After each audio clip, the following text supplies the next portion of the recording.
La confiance, c'est effectivement quelque chose qui est essentiel pour recréer de la cohésion. Et il n'y a pas de succès, il n'y a pas d'efficacité sans cohésion dans l'entreprise.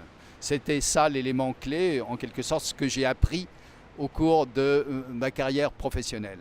Alors, la confiance, c'est plus difficile à créer que la défiance. La défiance, c'est immédiat. Et ce qui s'est passé à la fin des années 80, c'est que la direction du groupe a perdu la confiance en l'espace de 2-3 ans, et si bien que tout le monde s'est senti perdu. Tous les repères ont disparu. On croyait à un vaste projet, notre chantier le monde. On croyait qu'on était capable de faire tout et n'importe quoi partout dans le monde. Puis d'un seul coup, la vérité est apparue. On avait été beaucoup trop ambitieux. On n'avait pas mesuré les risques. Et on s'est lamentablement planté, pour dire les choses clairement. Alors, pour réinstaurer la confiance, il faut du temps. Ça ne se passe pas du jour au lendemain.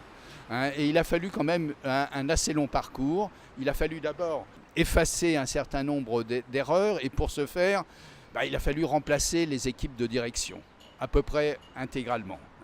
Ensuite, il a fallu du temps pour réfléchir au processus de sortie.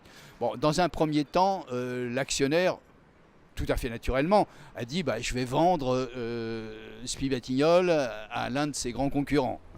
Et puis, malheureusement, beaucoup des concurrents avaient subi les mêmes problèmes que nous.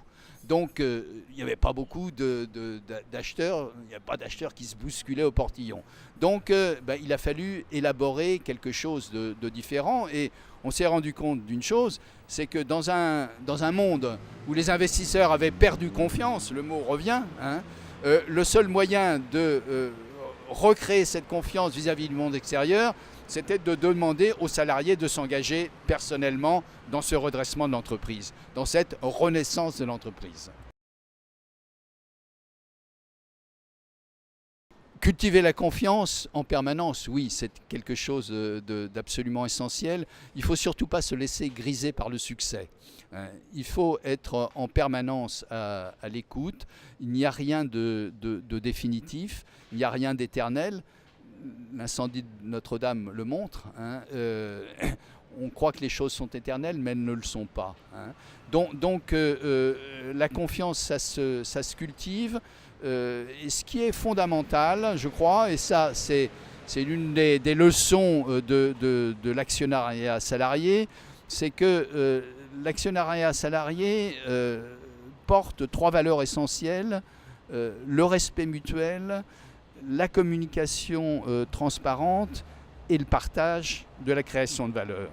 Et ça, si on se tient toujours à ces éléments, on maintient en quelque sorte une certaine puissance spirituelle dans l'entreprise. On est dans un domaine qui n'est pas uniquement économique, mais où, au-delà d'économie, il y a création de sens.